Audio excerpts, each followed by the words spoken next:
85강입니다. 제가 가지고 있는 책으로 86쪽입니다. 지금 영지주의를 계속 보고 있어요. 영지주의. 하여튼 그 단어라도 꼭 기억하시기 바랍니다.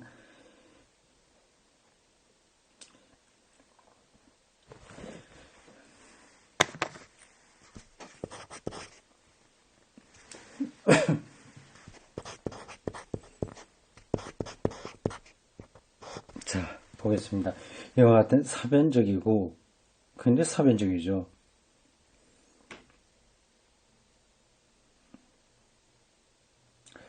성례전적인 특징과 함께, 이게 성례전적이라고 하는 게 빵과 포도주아니에요. 거기에 이제 예수의 몸과 피다, 그게 예수의 몸과 피다라고 이렇게 생각하는 것 자체가 좀 영지주의적인 성격이 좀 있는 거죠. 어떻게 빵과 포도에 사람이 몸이 될 수 있겠어요? 거기는 비밀한 어떤 것들이 내려와서 거기 임재하기 때문에 그 가능한 생각 아니겠습니까? 사변적이고 성례전적인 특징과 함께 영지주의는 논리적 가치 이념을 갖고 있어서 공동체와 금욕의 가치를 강조한다. 이게 굉장히 매력적인 거예요. 초기독교도 로마 문명 사회에 비해서 훨씬 도덕적인 부분들이 강했습니다. 복음서에도 그런 흔적이 좀 나오지만 바울에게는 조금 더 많이 나오죠. 네, 그게 이제 영지주의적인 그런 특징들하고 맞물려 있습니다. 혼은 다시 하늘로 올라간 구원자를 따라서 올라가게 된다. 구원자는 플레로마, 영적 세계와 결합을 가능하게 하는 충만을 의미하는데 플레로마, 이것도 처음 듣는 단어죠. 저도 머릿속에 정리되지 않은 단어네요. 플레로마에 이르기 위해 마성적 세력들로부터 자유롭게 된다. 예, 그러니까 이 영지주의가 기본적으로는 플라톤의 이데아 사상하고도 맞물려 있는 거예요.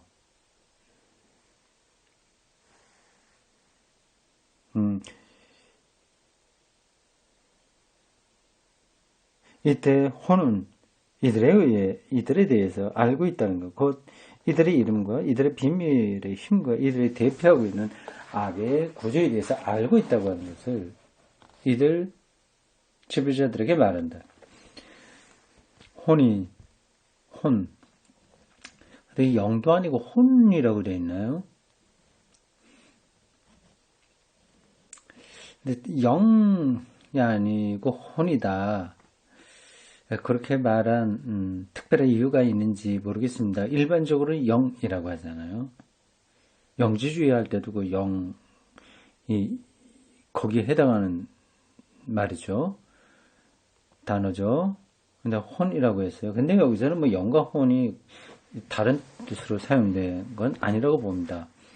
혼이 이들의 이름을 말할 때 이들은 떨면서 떨어져 내리게 되어 더 이상 영혼의 길을 가는 것을 방해할 수 없게 된다. 이러한 시적 표상으로부터 확실시되는 것은 영지주의란 무엇보다도 먼저 마성적 세력으로부터 해방하는 구원의 종교라고 하는 사실이다. 이게 기독교적으로 받아들일 수 있을 만한 주장이긴 한데 차이가 있는 겁니다. 우리는 마성적 힘에 얽매여 있는 것을 해방받는다고 생각하지 않습니다. 그러니까 마성적 힘을 존재론적 어떤 하나님과 대립할 수 있는 것으로 보지 않죠. 그래 죄, 악이라고 얘기하긴 합니다. 그러나 영지주의가 보고 있는 거하고는 좀 다르죠. 이것은 그리스도교 안에서는 밖에서는 가릴 게 없이 전 시대의 문제였다. 기독교에도 그런 문제 의식은 있었습니다. 몸으로부터 해방이라고 하는 건데 마성적 해방, 힘으로부터 해방인데 그러나 이렇게 선악 이원론적인 차원에서의 해방은 아니에요. 인간은 그의 창조주인 데미우르고스보다 더 선한 존재이며 따라서 세계를 창조한 이 데미우르고스의 세력으로부터 해방되지 않으면 안 된다. 이 세계를 창조한 신인 데미우르고스, 바빌론 신화에 나오는 이거는 악한 거죠. 세상을 창조한 것이 악한 거예요. 구약 성서는 세상을 창조한 게 선한 거죠. 그렇지만 모든 인간이 다 해방될 수 있는 건 아니다. 인간에겐 세 계층이 있다. 영적인 인간, 푸뉴마티코이, 두 번째, 혼을 따르는 혼적 인간, 피지코이, 그리고 육적 인간, 사르킬로이가 있는데 이 가운데 영적 인간만이 구원을 얻고 육적 인간은 멸망한다. 영적이다, 육적이다, 이제 그런 말들이 자칫 사용하면 이 영지주의가 말하는 것에 떨어질 수 있습니다. 성경에 영적이다, 뭐 육적이다 말을 하고 있지만 이들하고는 다른 이야기라는 겁니다. 그러나 중간 집단인 흔적인 인간에게는 두 가지 길이 열려 있어 어느 길로도 갈 수 있게 되어 있다. 플레로마로 높여지기 위해서는 플레로마 앞에 읽은 거예요. 요게 다시 한번 골 따라가 보면 이렇습니다. 영적 세계와의 결합을 가능하게 하는 가능케 하는 충만을 의미한다. 성령 충만, 뭐 그렇게도 말할 수 있겠네요. 플레로마. 예, 플레로마에로 높여지기 위해서는 뭐 불교에서 얘기하는 해탈과 같은 차원이군요. 플레로마에로 높여지기 위해서는 인간은 비의에 참여하지 않으면 안 된다. 비의. 그러니까 이런 데서 이제 기독교하고 마찰을 빚을 수밖에 없습니다. 비의에 참여하지 안 된다. 이것은 주로 종교의 의식인데 대체로 세례와 결부되어 있다. 영은 세례받을 때 어떤 특수한 형태의 주문에 의해서 호출되어 성령의 전으로 내려와 거기에 머물면서 그 물에 마술적인 힘을 부여하게 된다. 이게 구별이 되지는 않긴 하죠. 그 형식이나 뭐 그런 것들이 다 기독교적으로 되어 있어서 말입니다. 그러니까 많은 부분에서 비슷한 거예요. 기독교 정통하고 비슷합니다. 근데 조금 더 나가면서 거기서 이제 갈리게 되는 거죠. 이러한 영지주의적 사상은 그리스도교회에는 하나의 커다란 유혹이 되었다. 솔깃한 거죠. 그리스도는 구원의 매개자로서 역사의 중심에 서 있었지만 그러나 그리스도가 출현하는 세계는 헬레니즘이나 종교 혼합주의로 대표되는 이원론적 세계였다. 이원론적 세계요. 계속 반복되는 겁니다. 그런 것들이 구약에도 물론 있어요. 이 세계를 보면 그렇게 보이게 되어 있습니다. 악이 그 어떻게 해서도 해결이 되지 않으니까 그럼 그거를 전제해야 되는 거예요. 그렇게 보이는 거죠. 이원론적 세계입니다. 외경의 하나인 안드레의 행전에는 이 시대의 종교적 분위기가 아름답게 표현되어 있다. 우리 시대는 다행스럽습니다. 우리는 버려지지 않았습니다. 그 인용된 걸 읽고 있습니다. 빛이 우리를 인식했기 때문입니다. 우리는 우리를 소멸해버린 시간에 속해 있지 않습니다. 우리는 우리를 다시 판멸시켜버릴 운동의 소산이 아닙니다. 우리는 위대한 것에 속해 있으며 우리는 그것을 갈구하고 있습니다. 우리는 우리에게 자비를 베풀 분에게 속해 있으며 어둠을 몰아내는 빛에 그것에 의해서 많은 것을 회피하는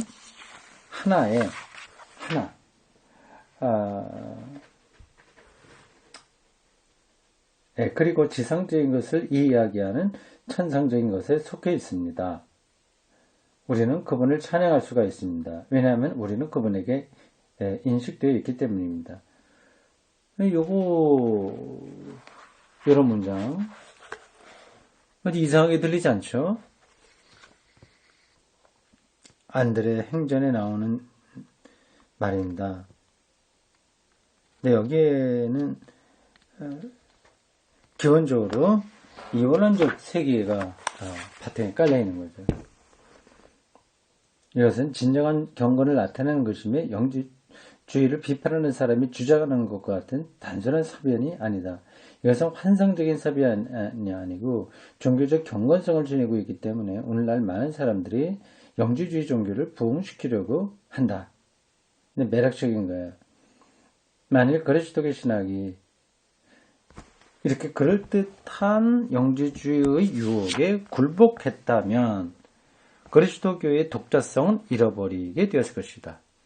그러니까 영지주의 속에 혼합되어 버리는 거죠. 그게 훨씬 더 강한 힘이니까요. 이건 굉장히 중요한 통찰이에요. 이런 투쟁이 없었다면, 어떤 투쟁이요? 이 영지주의와의 투쟁이 없었다면 그리스도교는 영지주의의 작은 한 부분으로 전락하고 말았다. 그 얘기입니다. 이게 유대교와의 관계에서도 그렇거든요. 유대교에서 나사렛파라는 특징으로서만 있고 계속해서 그들의 율법을 그들이 원하는 대로 다 따라가고 말았다면 결국 기독교는 유대교에 소속돼 버리고 마는 거죠. 그리스도교는 인간 예수의 그 독자적인 바탕을 두고 있지만 이것은 무의미하게 되어버릴 것이고 구약 성서는 사라지게 될 것이며 그와 함께 그리스도의 역사성도 사라져버릴 것이다. 그러니까 인간 예수는 이제 영지주의에 의하면 별로 중요하지 않은 거예요. 근데 영적인 지식을 알면 되는 겁니다. 사변적이고 굉장히 비밀스러운 어떤 깨달음, 그런 것들이 강조되는 거예요. 그러니까 역사적 예수는 없어도 돼요, 사실은. 이들에게는. 이렇게 놓고 보니까 오늘날 현대신학에서요,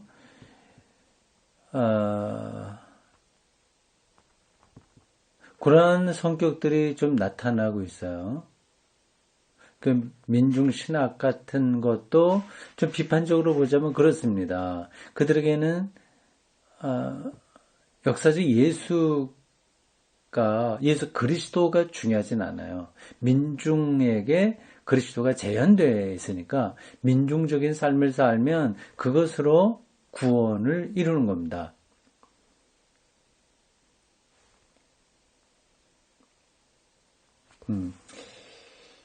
그런데 위험성이 있었는데 이 모든 것을 피했다는 것은 자칫 영지주의에 매몰돼 버릴 수 있었던 것을 피했다고 하는 것은 영지주의와 싸우고 이것을 교회에서 몰아냈던 반영지주의적 교부들, 그러니까 안티 영지주의적 교부들이 이룩한 공헌에 속한다. 재밌습니다.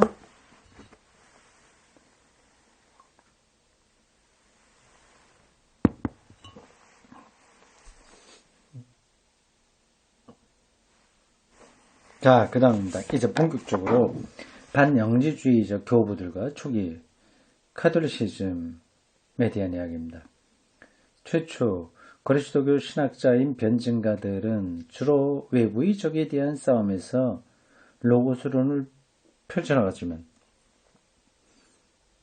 그 다음 세기에는 영지주의라고 하는 내부의 적에 대한 싸움이 있었고 여기서 우리가 초기 카톨릭시즘이라고 일컫는 그리스도교 형태가 이룩되었다.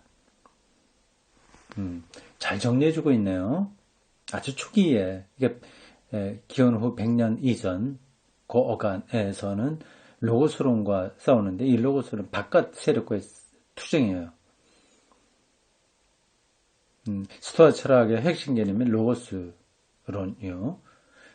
근데 조금 시간이 지나면서 이 세대에서는 그 안에 들어와 버린 기독교 영지주의와의 싸움이었습니다.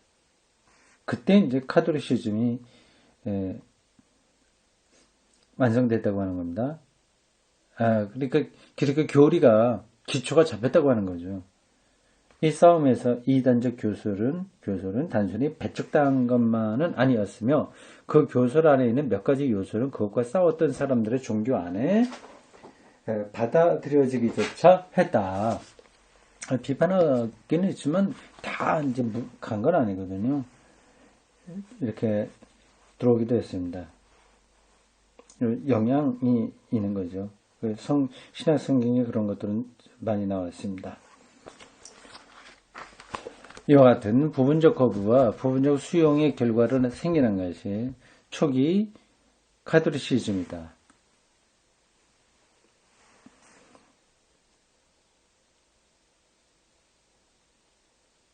그들은 변증가들에게서 로고스론을 이어받았는데 여기에서 로고스론은 단순히 변증적으로 사용된 것이 아니고 예수 그리스도를 이제 사람들에게 알리는데 단순히 그런 데만 사용된 것이 아니고 더욱 구조적인 방법으로 성서나 전통에 적용되었다. 아주 그 로고스론적인 관점에서 성서를 이해하게 되었다고 하는 겁니다. 그러는 동안 로고스론은 적어도 부분적으로는 거기에 함축되어 있는 위험한 의미가 제거되었고 그 가운데서도 더욱 삼신론 또는 이신론이라고 하는 다신교에 빠지는 경향이 없어지게 되었다. 로고스는 그 중심을 잡아주니까 다신론으로 빠질 염려를 이제 막아준 거죠. 이레네우스나 터툴리아누스 같은 신학자의 위대성은 이들은 다 교부들이고 정말 초기에 위대한 학자들입니다. 이들이 그 위험성을 인식하고 있었다는 데에 있으며 그래서 그들은 이 로고스론을 그 시대의 신학의 구성적 요소로서 신학적 사상을 발전시키기 위해서 사용했다는 데 있다. 다신론으로 빠질 수 있는 위험성을 로고스론을 받아들여서 신학의 구성 요소를 삼음으로써 극복했다고 하는 겁니다. 로마 그 학자나 지도자들이 그리스도교인들을 이해하지 못한 이유가 예수 그리스도를 여러 신 중에 하나로만 말하지 않고 유일한 그리스도로 이야기하니까에 있는 거거든요. 기독교는 이 로고스론의 근거에서 이제 그런 다신적인 로마의 다신적인 그 일종의 포용성이라고 할 수 있어요. 그런 것들을 넘어서서 독자적인 길을 갈 수 있게 된 겁니다. 만약에 그것이 더 심하게 부닥쳐서 자칫하면 기독교가 말살될 위험성도 없지 않아 있었겠지만 자체의 그것이 진리이기도 하고 또 이런저런 여러 가지 외부적 환경에 의해서 기독교가 그들과 전혀 다른 차원의 종교로 발돋움하는 데 중요한 계기가 된 겁니다.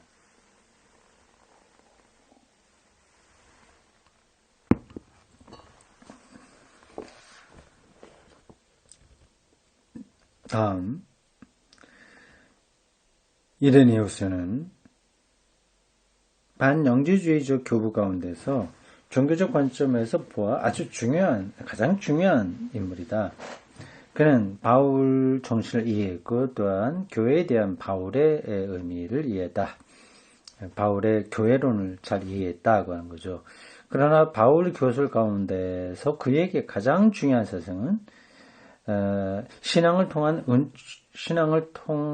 은총에 의한 인의가 아니고 보통 우리가 칭의론이라고 하는 그게 아니고 이 사상은 바울이 유대인과 싸울 때 사용한 것이다. 율법이 아니라 믿음, 복음이라고 하는 것을 말하는 거죠. 그 유대교인과의 싸울 때 이 칭의론을 얘기한 것인데 본래 바울 교설의 중심은 영적 교설이었다.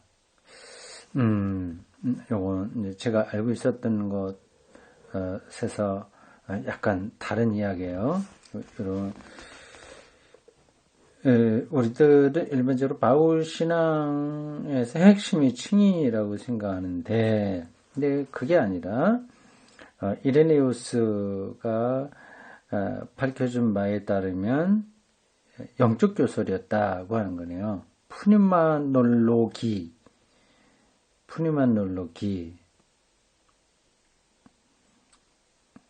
성령론이군요. 성령론. 영어로 그렇게 되어 있습니다. The Doctrine of Holy Spirit. 성령론입니다. 근데 이게 번역한 사람이 왜 성령론 하지 않고 영의 교설 이렇게 했나요? 이게 직역인데 다 아시는 분일 텐데 성령론 하면 되는데 영의 교설. 그러니까 어색하게 들리죠? 이레네우스는 어떤 의미에서 보면 어느 초기 카톨리시즘의 사상가들보다 프로테스탄티즘에 접근하고 있다. 그래서 카톨리시즘 사상과 프로테스탄티즘의 차이점, 그럼 어떤 걸 두고 틸리가 이런 얘기를 하는 걸까요? 제가 지금 요 문장만 보고서는 다 말하기 힘듭니다. 가면 좀 나오게 되겠죠?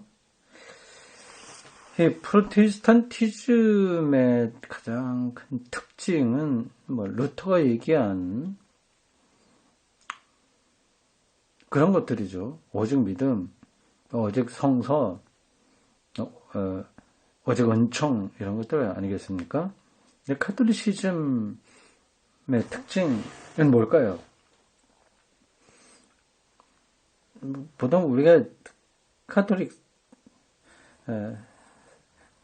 사상 그걸 말할 때 교황 얘기하고 그렇지 않습니까? 근데 그건 핵심은 아니고요. 토마스 아퀴나스가 카톨릭 사상을 완성한 사람으로 알려져 있습니다. 그러니까 그는 자연신학이에요. 이 자연과 자연의 방식으로 하나님을 설명하는 거예요.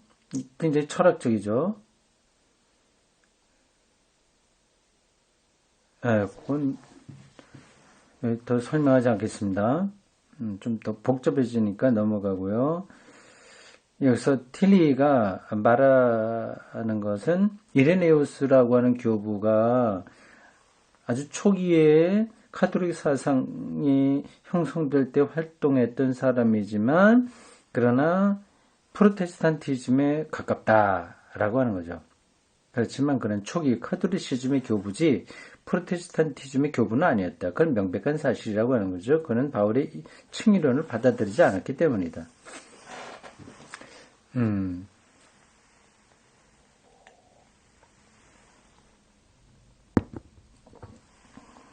여기서 틸리가 카톨리시즘과 프로테스탄티즘을 이렇게 구별해서 보는 핵심은 칭의론이군요. 프로테스탄티즘, 이 개신교주의는 믿음으로 의롭다 인정받는다고 하는 반면에 카톨릭 사상은 믿음과 더불어서 행위가 필요하다고 하는 거예요. 믿음 플러스 행위, 요거를 같이 붙들고 있는 게 카톨리시즘의 핵심이라고 한다면 이 프로테스탄티즘은 솔라 피데, 오직 믿음이라고만 했습니다. 근데 이 두 가지가 사실은 완전히 다른 것은 아니에요. 우리가 솔라 피데에 오직 믿음이라고 하지만 거기에 값싼 은혜로 언급되듯이 아무 행위가 따르지 않는 그런 것을 이야기하는 게 아니라 행동주의의 천박성을 그걸 뚫어보는 거거든요. 나갑시다. 다음 터툴리아누스입니다. 여기 번역에서는 테르툴리아누스 이렇게 돼 있죠. 그렇게 발음해도 되는데 보통 터툴리아누스 이렇게 합니다. 영어로 하면 터툴리안 이렇게 얘기도 해요. 160년에서 220년에 살았네요. 이 터툴리아누스는 또 한 사람의 반영주주의를 교봤다. 영주주의를 반대하는 대표적 신학자예요. 이교도인 부모에게서 나왔고, 에서 출생했고, 법률가로서 훈련을 받았지만, 마침내 기독교로 개종했다.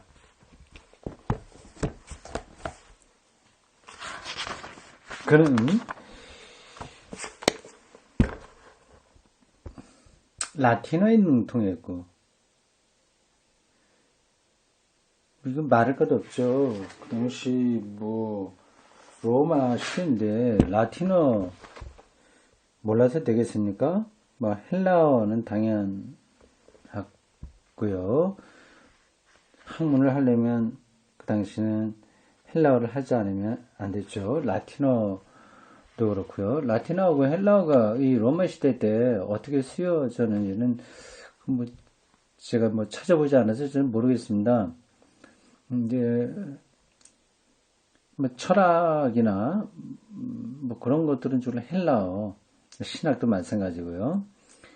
그렇게 했고 라틴어는 정치나 법의 문제, 건축 이런 데에 많이 쓰인 언어라고 했습니다. 그러나 공식 언어는 라틴어가 로마의 공식 언어는 라틴어죠.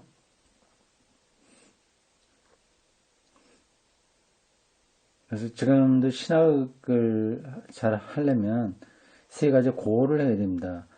히브리어, 헬라어, 라틴어예요. 히브리어를 하는 건 구약 성경을 공부하기 위해 필요한 거고, 헬라어는 신약 성경이기도 하고 초기 그리스도교 그 역사에 나타난 그 문헌들을 읽어야 되기 때문에 필요한 거고요. 라틴어는 그 뒤로 오랫동안 로마 신학에서 나온 문헌들을 읽기 위한 겁니다.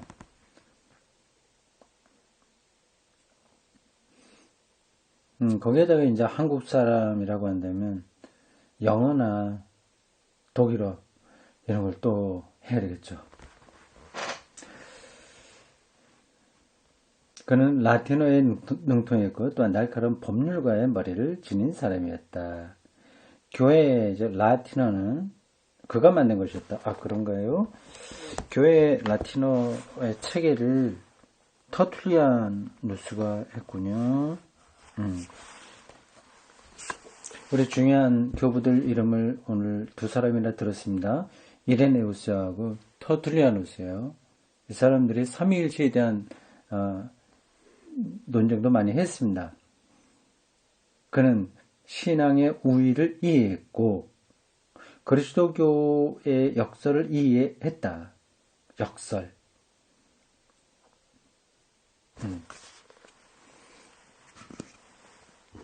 그는 변증가들에게서 로고스론을 이어받았지만 스토아 철학도 또한 그의 사상을 이룬 중요한 요소의 하나가 되게 됐다.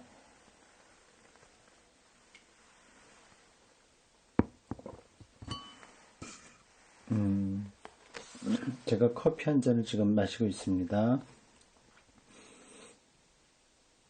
변증가들에게서는 로고선이 중요하다고 앞에서 나왔어요. 저도 이렇게 책을 읽으면서 많이 배웁니다. 변증가들에게는 로고선을 이어받았고요. 스토아 철학. 스토아 철학이 핵심이 로고스론이니까 당연한 거 아니겠어요? 스토아 철학도 중요한 요소가 됐다. 그는 인간의 혼은 본래 그리스도적이라고 하는 사상을 주장했다. 이게 어떤 의미가 있을지는 많은 설명이 필요하겠네요. 인간의 혼은 원래 그리스도교적이다. 아니마, 나투랄리터, 크리스티아나. 아니마, 이거 혼이라고 하는 뜻이고, 나투랄리터, 본래적이라고 하는 뜻이고, 크리스티아나, 이거는 기독교적이라고 하는 뜻입니다. 이 라틴어죠. 라는 사상을 주장했다. 그러나 고지식하지는 않았다. 무식하지는 않았다. 일방적으로 밀어붙이는 건 아니다. 그죠? 다시 말해서 그는 그리스도교의 역설을 인정했을 뿐만 아니라 이 역설이라고 하는 말이 바로 위에도 나오고 밑에도 나오는데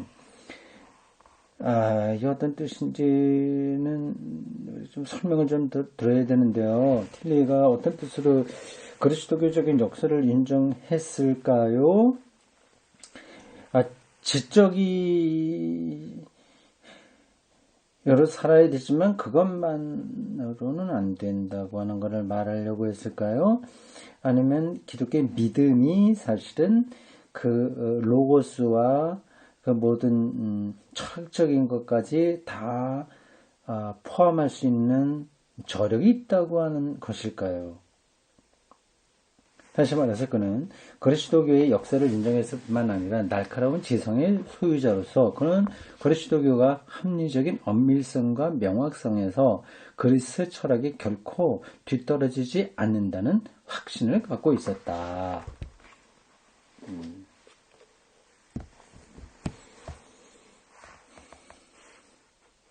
네, 여기까지 하겠습니다.